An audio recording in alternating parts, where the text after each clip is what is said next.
Thank you, Laura. That was wonderful. I'd like to say something here that's very appropriate, the Tibetan bowls, because the Tibetan has influenced a lot of our teachings, and certainly the teachings which Diana Lang represents, Meditation Mount, and the legendary teachings that's still going on by the Dalai Lama, having moved out of Tibet. So thank you very much for that. Diana is a very seasoned facilitator. I'm sure each of us will enjoy her. Thank you, Diane. Thank you, Charlie. Thank you, Laura. Thank you, everybody, my friends. Um, well, there's a lot we could talk about, and I've been teaching on this very intensely, what's going on in the world and how to work with the energies. And so what I called this talk when I gave it to Nikki was interesting times, right? May you live in interesting times. And it's just a good way to um, bring up the subject because these are interesting times. And there is an old saying, that comes, they said from China, but it's really not from China. May you live in interesting times. And it was called a Chinese curse. But it is really just, it was from England actually in the 40s during, the World War II. And it was sort of a joke they were saying. And it is an interesting thought because we are definitely living in interesting times. And how do you manage the energies during these interesting times? It's very intense these days. So I'll just tell you just a minute about me. Like Charlie said, I'm on the board of directors at Meditation Mount for about 20 years and connected to them much longer. I started studying metaphysics when I was a child, actually, because my father is an astrologer. And so I learned astrology before I knew numbers or letters. I could point out the stars and the planets in the sky and say, oh, that's Mars. Mars rules Scorpio. I mean, I knew that by heart. So by the time I'm 2 years old, 3 years old, 4 years old, I'm working with archetypes and patterns and psychology and spirituality. So that set me off on a big path, of course, because, by the time I'm 5 and 6 and 7 and going to school, my father taught me logarithms so I could do my own charts and build people's astrological horoscopes. And I would do all my friends. So I had all my friends were only a few jobs. They were veterinarians, doctors, teachers, things that I knew, right? But as I got older, of course, it became more sophisticated. And that took me on a big path of reading everything I could find on esoterics. So by the time I'm 14, I found the blue books. So during my 14 to 19, I'm reading Krishnamurti, I'm reading all the Alice Bailey work. And by the time I'm 19, 20, I'm already starting to teach meditation. I also was a yoga teacher for 45 years, full-time and meditation teacher.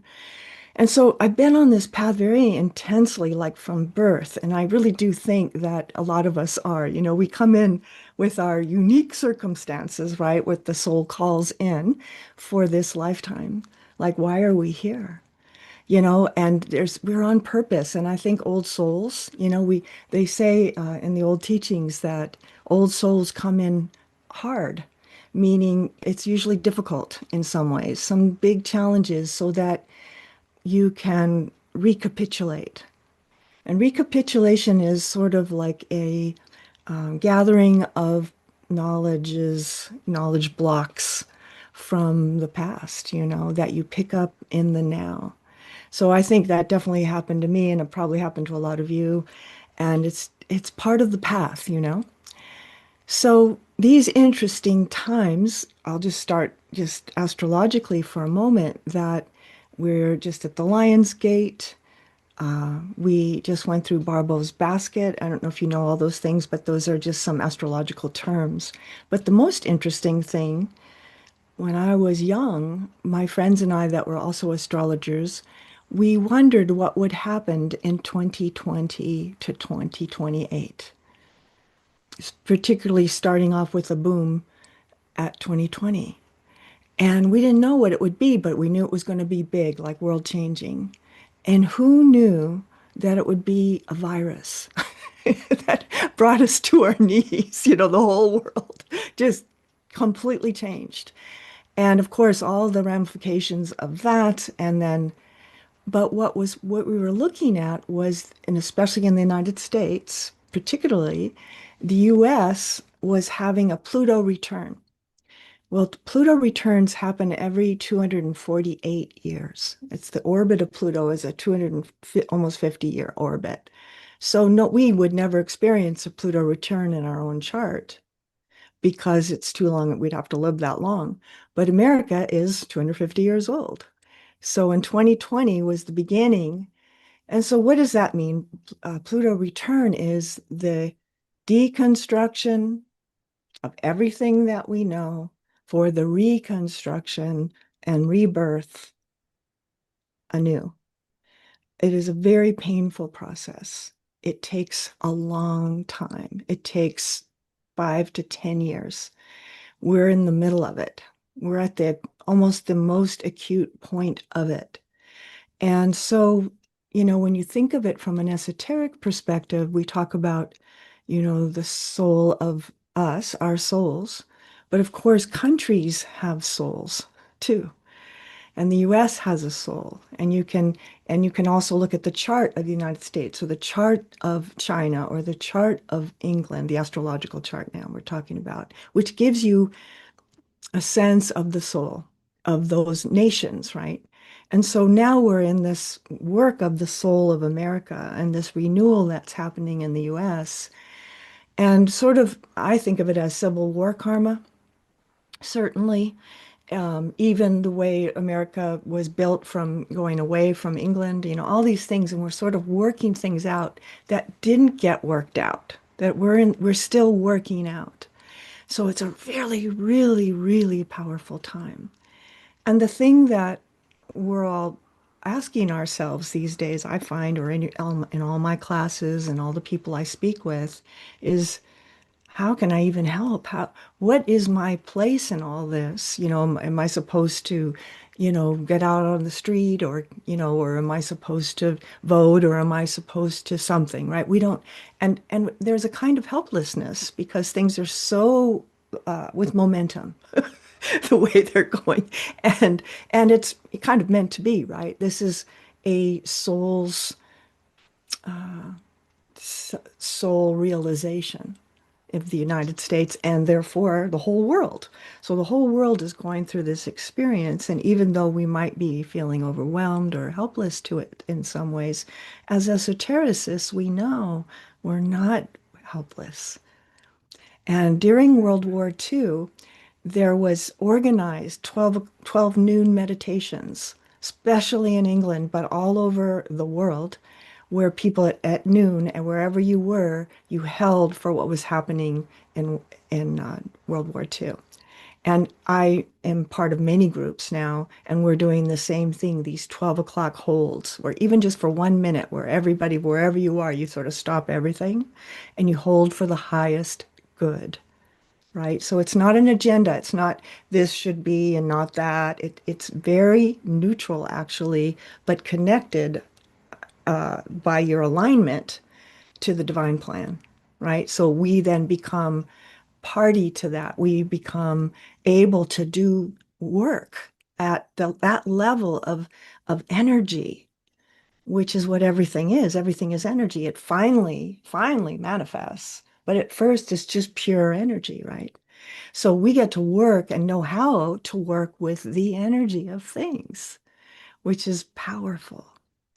So what I thought I would show, I wanted to show a couple of things about how to work with energy, which You already probably know this, but it doesn't hurt to hear and from different perspectives because there's a lot of ways to talk about it, you know? And in the pure sense, it's just energy and thought, form follows thought. So we can just work at that pure, pure level. But it's nice to have models sometimes of like, how do you work with the polarity that's happening right now? So, how many of us have family members that are in very different places, from each other, right? And certainly within groups and communities, every community has these divisions of polarity, even the spiritual community. It is really interesting because it polarizes maybe about different things, but it's polarized because everything's polarizing right now.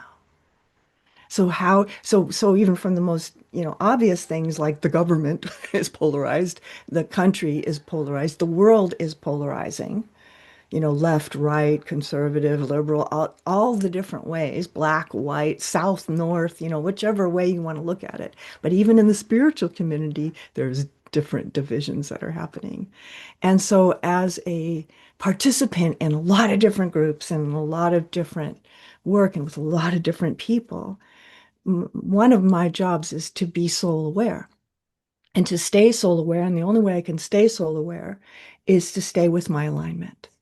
And the only thing that I think even matters for any of us on a spiritual path is to know what your spiritual alignment is, to know the state of alignment as a feeling in yourself that is absolutely 100% recognizable, right? And repeatable so that no matter what's happening on the outside, there's a part of us that can go shunk, right?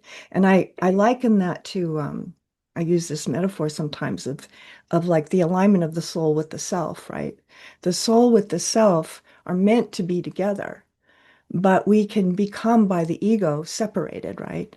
So the ego, if this is the soul and this is the ego can be very far away, very, very far away. And when the ego and the soul are in separation or apparent separation, it can seem like there's no God, that there's no love, that there's no light, that there's no nothing because of this division. But the wonderful thing about the soul and the self is that they are interconnected. And so as the soul and the self get closer together in alignment, there is a literal magnetic connection between the two. And if you get close enough, you can't avoid the connection. But if you're far apart, you can't really feel it. So as you start to a meditation practice, you start to come closer and closer to that alignment, soul with self. The soul and the self are one Om, right? And as you start to live nearer by, you can actually I can feel these magnets wanting to attract. I can stop them, right? But as I get far away, I can't feel that connection anymore, but it's still there, right? So as we get more and more connected, we begin to build and strengthen that alignment so that no matter what's happening, and how I've been saying it lately is no matter what you see, no matter what you think, no matter what you know about a situation or how you feel about it, you keep holding for the highest good, no matter what. Well, that's done by our alignments, all the way to Sirius, right? That whole long alignment. And so I'm going to share my screen. And you can see, so this is one of the charts that I've been using. So this is, you could call this point A and point B, or my opinion, your opinion, right? But anyway, it's both my way. My way means sort of the ego, right? The ego's perspective. I think I'm right. You think you're right. And what I call this is on the line. I'm on the line. And as you're on the line, you are part of the polarity. So I agree with you, I disagree with you, right? We're on the line. So the only way that we can begin to change that energy is to find the middle, right? And so almost all healers and teachers and conscious souls, we end up here. we can hold this, we can hold that, we can hold it all, right? We can hold the division, we can stand in the center. But I want to say this is almost the worst place you can stand in terms of the intensity because of the acuteness of that holding, right? And healers, we want to hold the space so that the highest thing can happen. So this is the fulcrum, right, of that point. But we're still kind of on the line, right? We're still on the line taking a position. And so the next step is, as you get more advanced in this, is to be able to hold for the highest good, right? So here we have now a new position of point A, point B, the fulcrum. And the minute that you find the center, you go up. You go up. You give it up, right? You give it to the divine plan. You give it to God. You give it to the universe. You give it to the highest source, to source energy. You give it up. And then and that looks like this when it's complete, right? Is this kind of here's the model again, and you get this powerful triangle, right, of energy that you're always holding. You find the center, you immediately go up, and it creates this model that can hold everything, that can hold this pattern of this holding for the highest alignment. So you're raising it up, and you're not standing at this point by itself on the line with the intensity of holding the pattern. I'm a fourth ray little soul. I am actually a fourth ray personality, I think. You kind of have to meditate on that to figure out what we actually are. And I think I'm definitely fourth ray because I relate to that acuteness of at the fulcrum. I'm often in situations where I'm mediating or I'm in the center of something and I'm managing a lot of energies. And I'm very good at that. It's easy for me to do. It's something that comes kind of naturally for me. And I think that's because it's a fourth ray, right? Harmony through conflict, right? With the second ray soul, right? So that's love, wisdom. So I'm holding it like that. And I think most meditators, especially in the esoteric community, have either first ray soul, second ray soul, or seventh ray soul. They're saying now that more and more of the new ones are coming in with seventh ray souls. But we're usually one or two at the level of the soul. And so that's the love wisdom frequency. Everything finally is about love. And how do you get back to the love? Well, so what I've been teaching is how do you how do you hold for the highest good while moving through the reality? Right? The reality is intense. And so most people in the world, if they don't have a practice, they're on one side of that or the other. And it's usually just on the line, looking at the reality, watching the news, talking about it, reading about it, or not watching the news, just I don't want to know, head in the sand, whatever, all those different ways, right?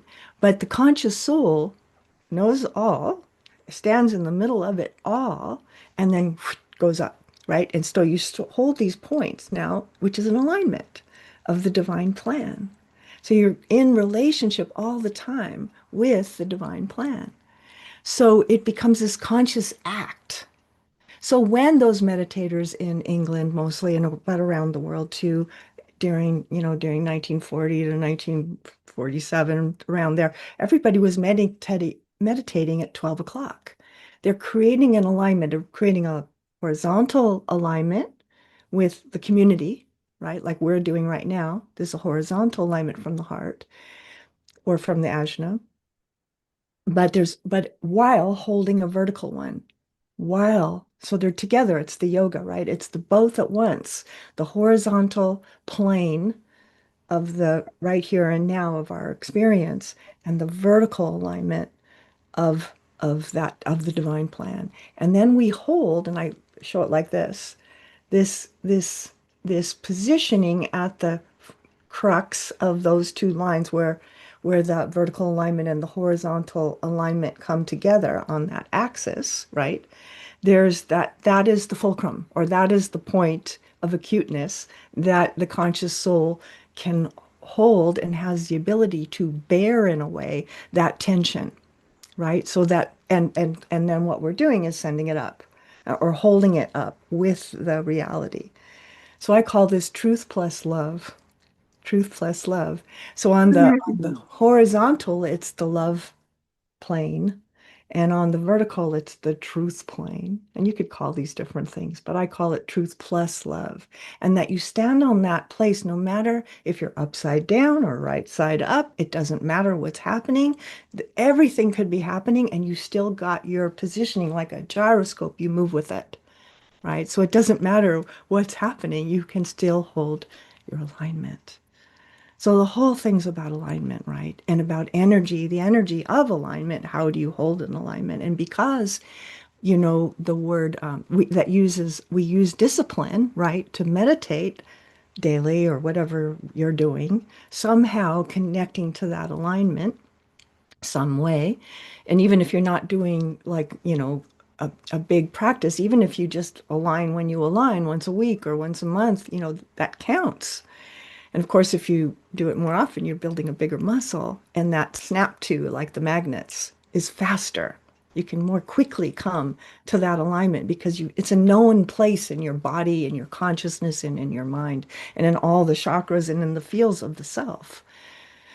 So that takes discipline to remember to do it even, or to remember to stay aware no matter what's in front of you, no matter what's in front of you, right? And so I love to remember that the word discipline is really connected to the word disciple, right? And I call it discipling. Like, conscious service is discipling, serving to a higher cause than our own, gain, that we're in service to something greater than ourselves.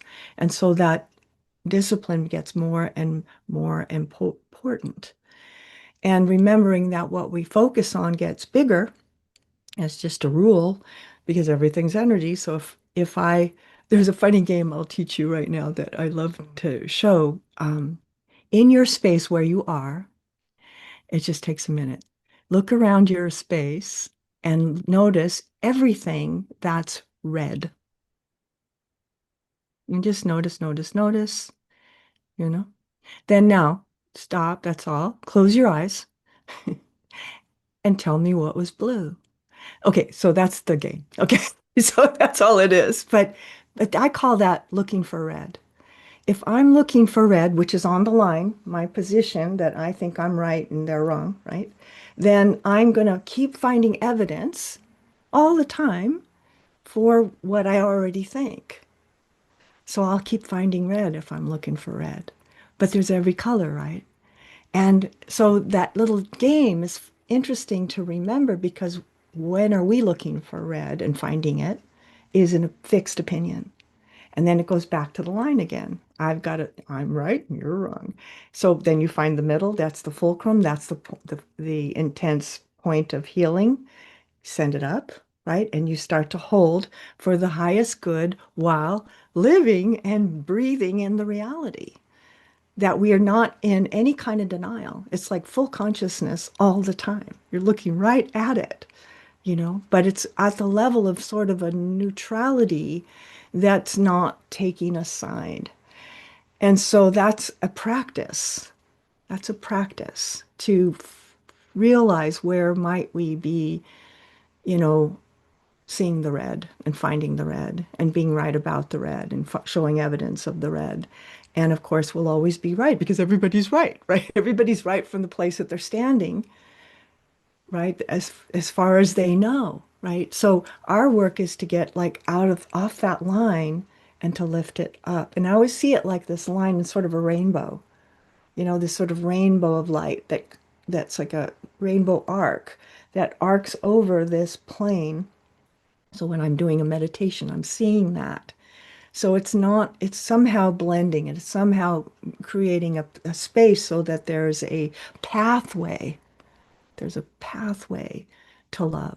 There's a pathway to finding our way home, to come to the highest good, whatever that may be. And it needs to go through all the gyrations that it needs to go through in order that it authentically does that. So if it's done partially, if the healing is done partially, it isn't, it doesn't necessarily touch down, right? So what you want with healing is for it to actually transmute, right? From, lead into gold, right? It's the alchemy of that. So you're working that by holding the tension, it's tension, the polarity of that tension inside your own alignment. And when we'll do in a little bit, a little meditation to kind of just practice that inside so that you can, if you like that, you can start to work with that inside your own meditation, even if you just touch it for a minute, it changes things for a second, because there's no time in the way that we are used to seeing it here. Things can happen like that, right? They don't because of all the resistance and all the seeing red.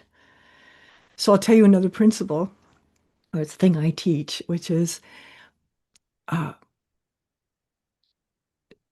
zero resistance equals miracle. Okay, so that's the formula. Zero resistance equals miracle. Well, hardly ever do miracles happen, right? Hardly ever. And why? Because there's always resistance of, I don't think that can happen, or that's not possible, or it's too bad, can't be done. I'm not worthy, I'm not able, I can't, my energy doesn't make any difference. All the negative thought basically that would create resistance basically. So, but miracles do happen all the time, actually. They just don't happen commonly because of the resistance aspect. And often you have to be on your knees before we stop offering the resistance. Because we've lost all, finally the ego, crashes and burns and stops trying to control everything. And we finally fall to our knees and we give up, right? And then a miracle can happen. And so that's another energy that's happening right now is that we're a little bit fallen to our knees. We're not there yet at all, but we could be. And then when, and that's not the only way miracles happen through falling to our knees. They can happen through sheer joy as well. But more often, humans learn through challenge. It's the more common way of learning. So where are we offering resistance? Right? So where we're offering resistance is on the line. By they're wrong, I'm right. Anything like that, we're on the line. And even when we're holding in the middle, we're still inside that line. So that moment that you lift up, you're starting to give up and over to a higher power in a sense, to God's source energy, 100% source energy. So we do have things we can do, you know? And they say the four most important words you can say is, how can I help? And sometimes you can help on the ground and, pull over and help somebody change their tire, or you can blow the whistle if ice is in your backyard, or you can, there's things we can do in the physical. But a lot of times we're not in that place. But there's a lot we can do on the energetic. And I guess that's what the point to me of what I wanted to share today is that there's a lot we can do and we can help and we are helping by holding for the highest while walking through the reality. So I think this is a good place here to do a little meditation, kind of including some of these concepts into it so you can feel it energetically in your body and memorize it into your body so that it becomes something that you know by heart. I got to go see once at the Disney Center, Dudamel, the Brazilian conductor, and and it was on a Friday when you can ask questions. So I was part of the audience. And somebody asked Dudamel why he didn't use any sheet music. So on his stand, he has, 60 instruments, 60 players of instruments standing up there on the stage. And he doesn't have a little podium or anything. He's just conducting, right? And that's very unusual. Always they have the music, they're looking through it, what's coming, what's not. And so somebody said, why don't you use music? And he went like this.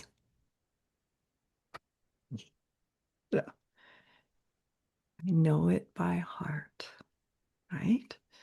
And that's what we have to know by heart, to know it by heart. That alignment, that source energy, that it's a state. It's not a thought, it's a state that's bigger than our thoughts. And our thoughts can, all the blue books, right? There's a million of them and they're all full of thoughts, but to create a state so that all you have to do is go, and you're there, like that. The magnets click, click, and you're there. So that's the concept. So when you're ready to make yourself comfortable and just close your eyes and just take a moment to organize yourself, organize the bodies, the physical, emotional, and mental bodies into a congruent, unified harmony. Body, mind, heart, soul, as one. As one. And from this place of unified, harmonious self, you feel your center for a moment at the heart that connects us all together, not just us, but all beings. And from this place, you say a little prayer, all blessings to all beings. And you feel that harmony moving out in every direction, 360 degrees, above, below, north, south, east, west, in all directions, love, wisdom, creating links and connections all around the world with other conscious souls and with all of humanity's hearts, aspirational hearts, disciples, unconscious souls. Doesn't matter, because that could be different tomorrow. The world is awakening. The world is awakening. Humanity is awakening, and there are more conscious souls on this planet than probably ever. And just feeling that connection of being part of something greater and part of the divine plan. And from the center of the heart, sending a line of light now up into the head center, to the cave. Stream of silver light, like a thread of silver light that moves from the heart to the head center. And take your seat in the center of the cave as conscious soul.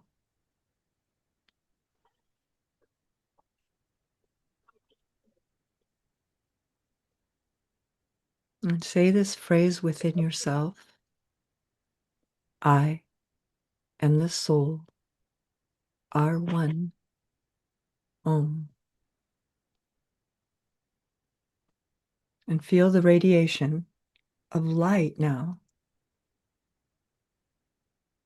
And in the moment that you become aware of the conscious soul, the crown chakra instantly opens in response, and you become aware of the overlighting soul with the self, soul with self. And all of a sudden, the big vision begins to open. And from the soul, all the way through the masters and teachers, to the heart of the sun, to the heart of Sirius, there is that alignment. That alignment.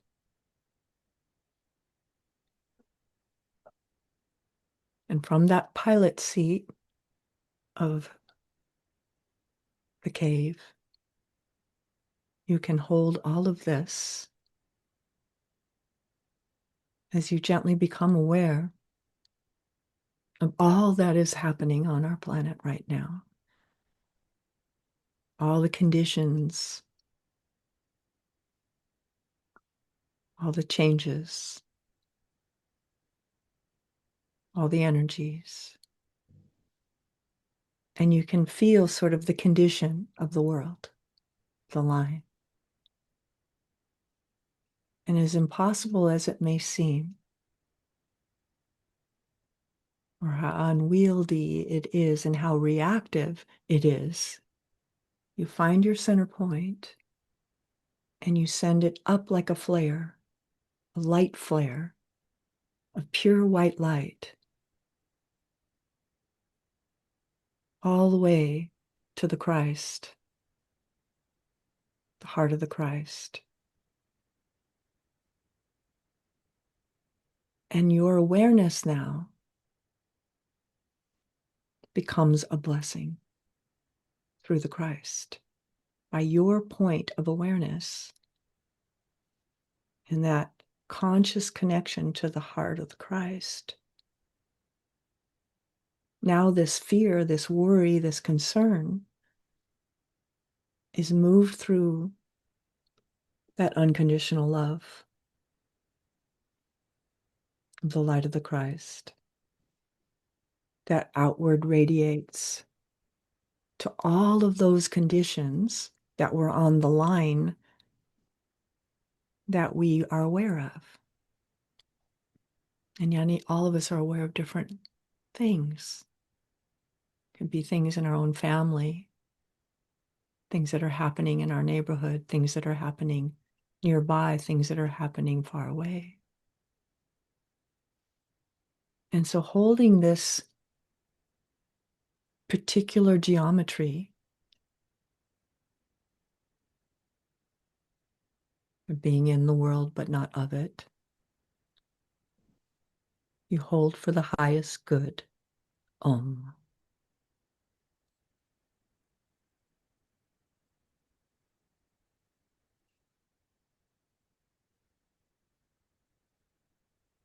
Holding for the highest good. Om.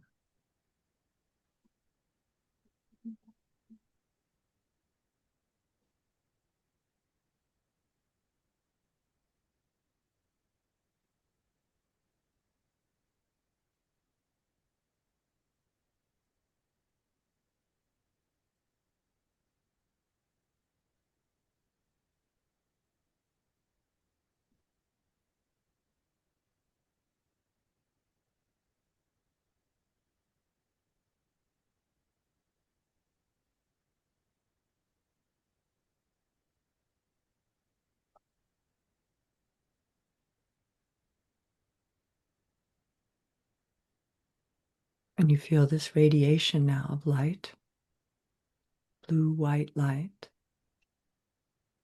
moving from your consciousness outwardly, conditioned by the divine,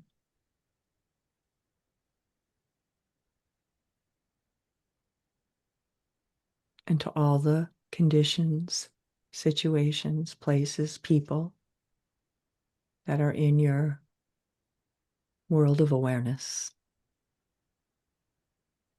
And this blue-white light moves out like an exhalation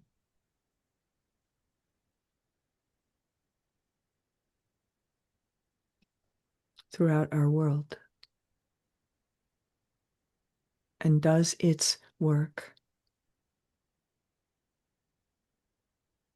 its medicine, its healing.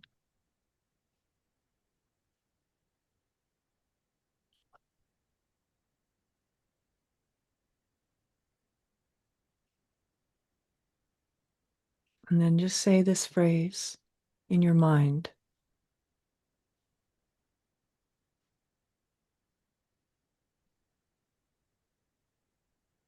As above, so below.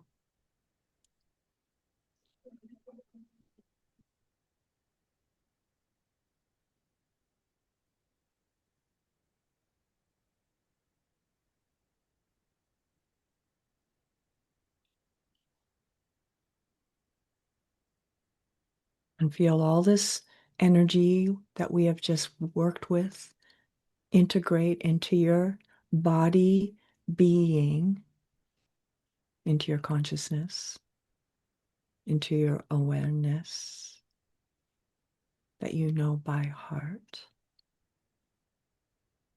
I know this by heart.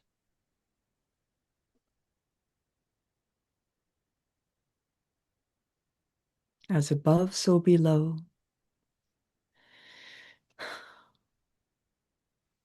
As within, so without.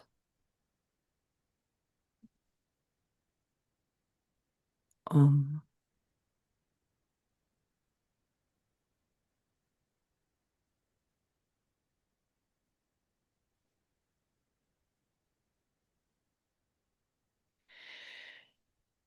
And just as you're ready to, gently letting all of that be released into your environment, into the world,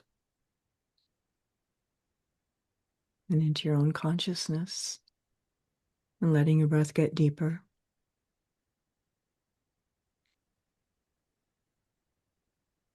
Until it starts to feel natural to transition out of this meditation when you're ready to.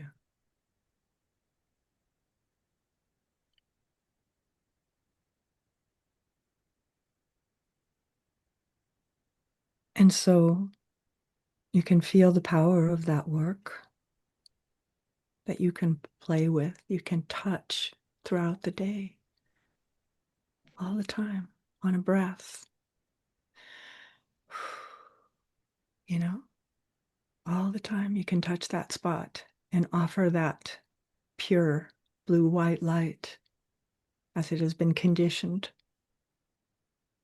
by that pure love, pure wisdom, pure awareness. And we begin to live right in this state of, I call it a spiritual congruency, right? Which is as within, so without, as above, so below. That what we're thinking and what we're doing match, you know, and we become a little lighthouse, you know, on the planet. And that's a good way to think of it, like little lighthouses all across the world, little points of light, of consciousness.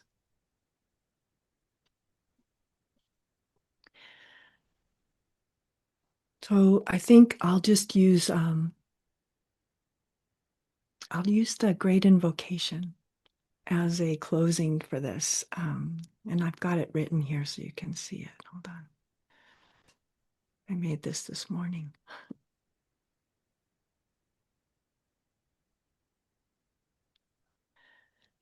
You can say it in your mind or read along or have it out loud. From the point of light within the mind of God, let light stream forth into the minds of men. Let light descend on earth. From the point of love within the heart of God, let love stream forth into the hearts of men. May Christ return to earth. From the center, where the will of God is known, let purpose guide the little wills of men, the purpose which the masters know and serve. From the center, which we call the race of men, let the plan of love and light work out, and may it seal the door where evil dwells. Let light and love and power restore the plan on earth. Om. And so the Great Invocation has been changed, to become more not man, the the race of men and the thing of men and the they'll say humanity now. But I like to sometimes use the original form, especially in a group like this, because this is how it was given. And it's got a very particular potency to it that's a little different. So if you don't know there's another version of this that's more commonly used, but I thought we could use this, and I made this artwork based on your name, right? So kind of that imagery I thought was beautiful for this group, and what you're doing out there. So that's what I wanted to share, and I'm so glad and honored to be able to do this.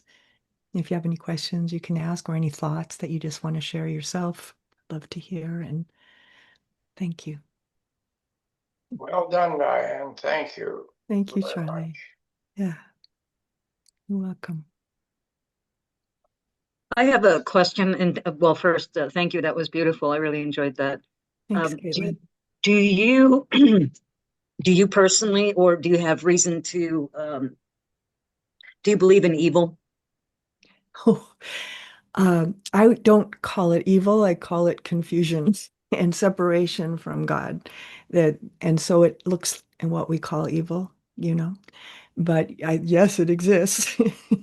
But to me, it is a separation from the one life, Mhm.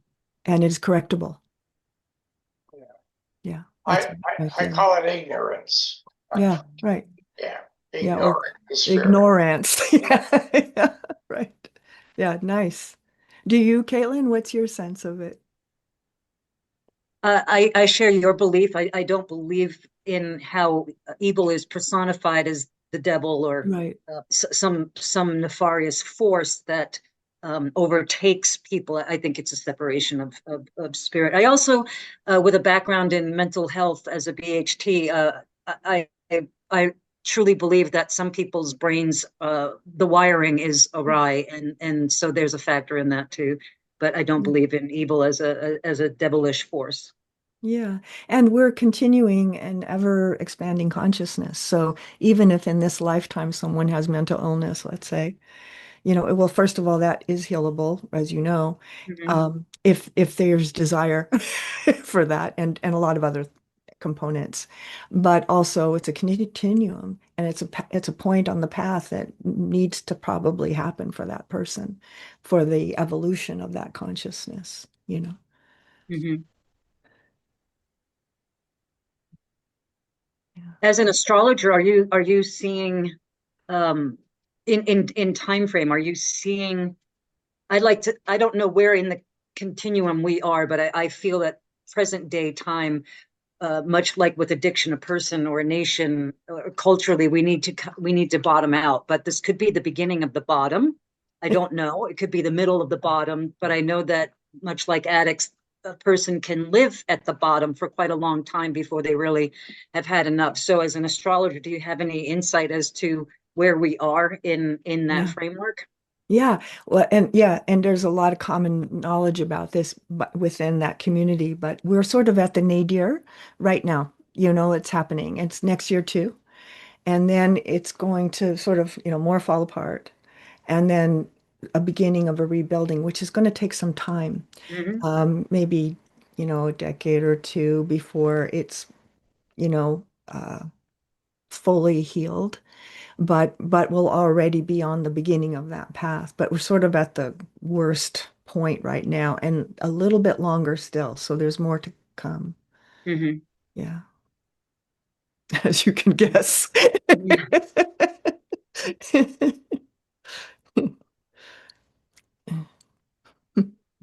I enjoyed your talk. Thank you. Thank you, And Ken. I loved your red test.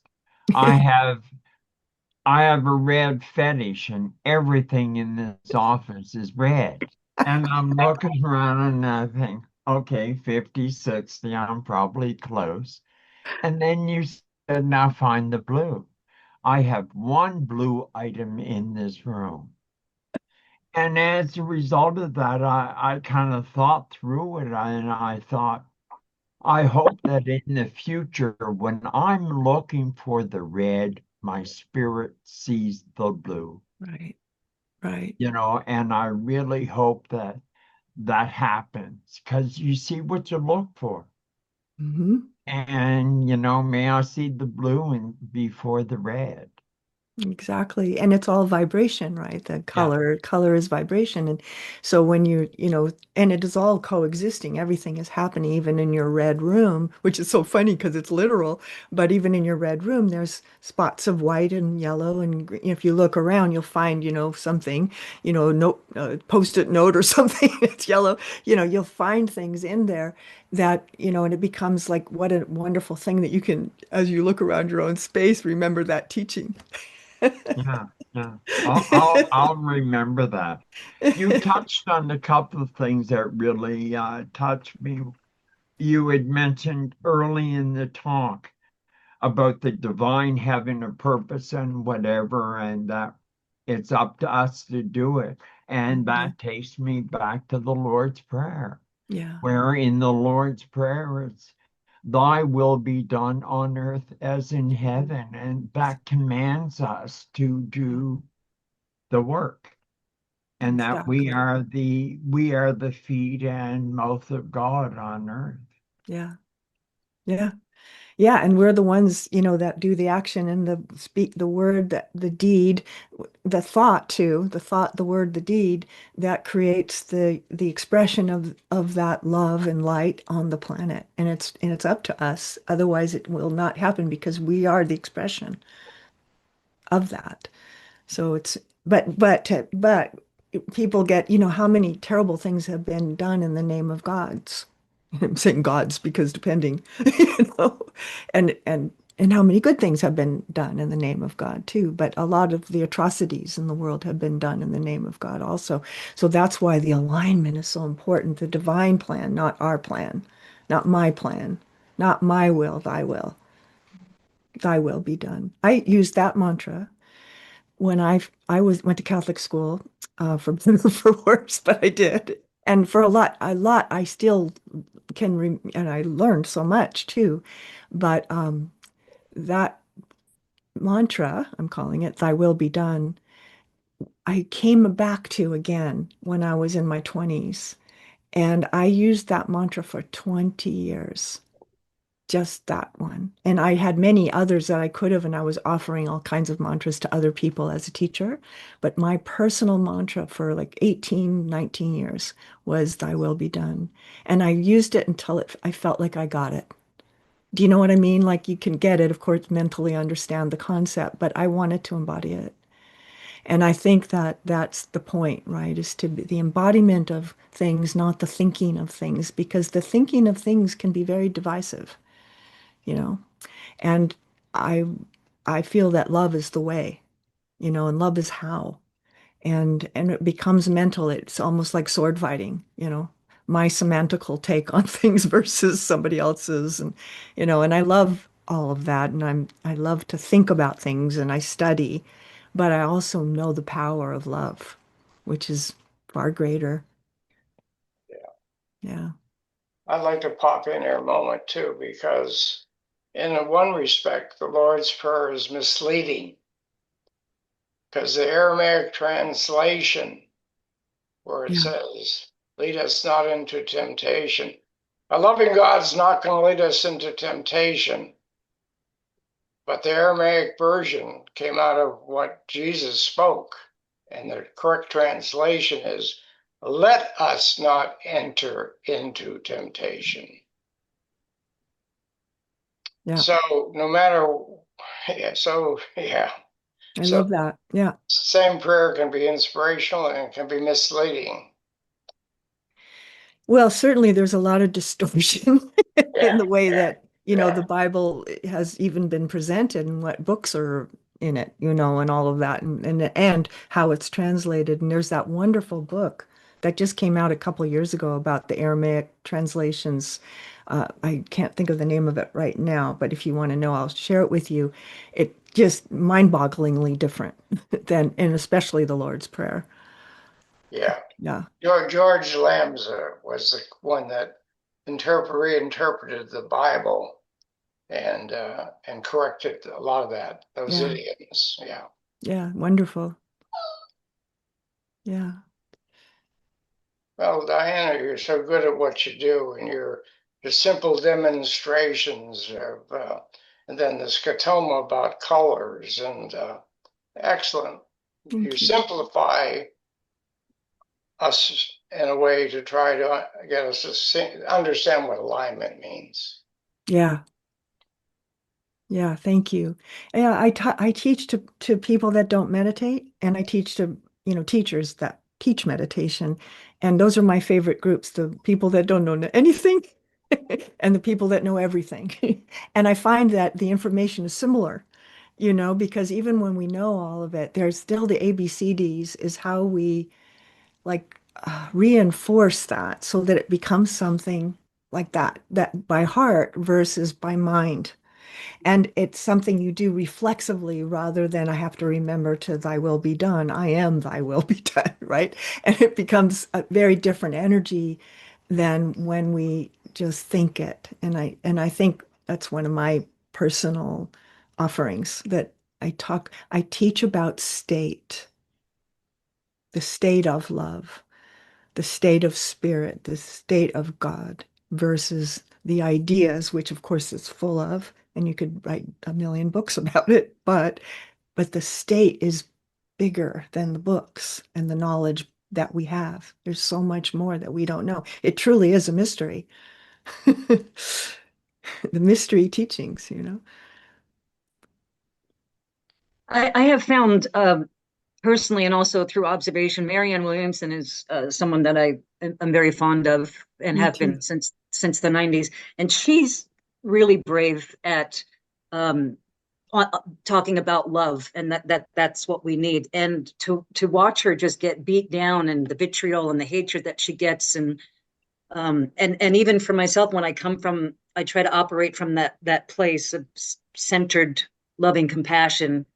It's interesting how it can push other people's buttons. And I'm not preaching, I'm just holding the space. And it pushes other people's buttons, and how negative the response can be. So for me, that's really the challenge, is Yeah. holding the space. But my takeaway from you is really just getting into the practice of my interconnectedness with, for me, the higher power, and staying in that state, and keeping my relationship focused on that, and letting it fall as it may with others, to receive or not Exactly. to receive it. Yeah, anyway, yeah, I studied the Course in Miracles for many years and he taught it. That's one of the beautiful, channeled by Jesus, they say. Mhm. But it's very pure stuff. But also I think Marianne Williamson, she's such a warrior. And Madonna, right? It's the divine time of the divine feminine. This is the time, and the feminine is so put down still. And talk about prejudice, so there's all the prejudices that we know of, but we don't talk about the prejudice that is out in the world towards just women, from other Mhm. women, from men, from everybody. It's just out there. So it's hard to be a woman as a teacher. I know, but it doesn't matter. See, and how I survive that because of the reality of that. There is reality in that of people not listening to you because you're a woman or because you're talking about love and stuff like that. That I still know that no matter what I see, no matter what I hear, no matter what I think about it, I'm still going to hold my alignment. And so I hold true to that no matter what comes, no matter what comes. And it's Mhm. quite the buffeting at times, but but I know I'm here on purpose, and it's a service of some sort that I feel completely, um, humble to, you know, Mm. to my piece, whatever that, like all of us have, all our pieces that we have. As I like to just bring up a point because you use the word holding on to quite a bit. To me, it's more like entering to the consciousness of what's already there. Yeah. It's not a Okay. question of gripping and holding on to. It's into the flow of divine love, of infinite intelligence. Yeah. Well, I didn't mean it that way. I just so you know, I totally agree with you. And when I say hold, I always feel like I'm having water in my palms. Yeah, It's just yeah, to hold for and hold with. It's thank, not grasping at all. It's the opposite of that. So what you're saying, I completely agree. thank you. Yeah. Thank, and thank you for being here. You're a marvelous teacher. Thank you. Thank you, Charlie. Thank you, everyone. I'm so happy I got to be part of this group today. It's so No, nice. I loved your visuals Yeah. and I feel all shiny. Thank you, I'm Nikki. gonna hold that for a minute. Thank Yeah. you. Yeah. Yeah. Unfortunately, words, right? It is semantical, and then but that Yeah, is so not the spirit of how I use that word. And yeah. holding to me is like focusing with or focusing into, or there's, we can say it a million ways, but I don't mean it in a gripping way at all. It is for the highest good. And we get to contribute to that somehow by bringing our light, our heart, and our heart light, which is why I say lighthouses a lot. I have a funny saying. I say this, um, just to make you laugh. It says, the lighthouse doesn't jump into the ocean to save the ship. That's good. It Good stands. analogy. Well, I look forward to you coming back, guys. You're a marvelous teacher. Thank you for being Thank you. You're welcome. All right, everyone. Thank Thank you. you all. Have a wonderful week. You too. Bye bye, Bye. everybody.